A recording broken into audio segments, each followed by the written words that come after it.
me. My first question is this a surprise, given what we all heard in the testimony of James Comey last week, and the other things we know, is it surprising that a special counsel would be asking questions of other officials in the government about the circumstances surrounding Mr. Flynn?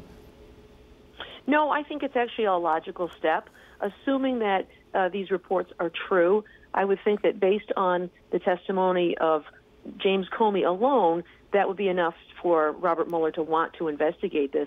I think one of the things that is extraordinary is that, again, if the reports are true, there are other officials of whom Trump asked the same thing. And Barbara, we heard actually from another former U.S. attorney like yourself, Preet over the weekend, who said based on what he had heard, there was too little to conclude either that there was obstruction of justice or was not, but there was enough to investigate the question. Do you share that view? I do. I agree with that. I think that just based on what we heard from the Comey testimony, there are certainly elements there that would suggest that there was an obstruction of justice. But I would think that if you're Robert Mueller, what you want to do is to see if you can probe other evidence to see if you can either corroborate that story or find other evidence maybe to refute that story. And it sounds like these interviews of the CIA director, of the director of national intelligence, of the NSA director, is an effort to try to see if that story stands up. And based on this reporting, it sounds like President Trump may have asked others to intervene just as he did with Jim Comey.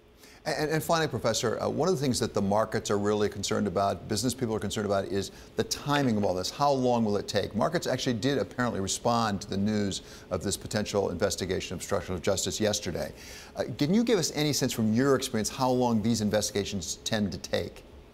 Well, I guess I can give you some bad news and some good news on that. The bad news is they can take a very long time.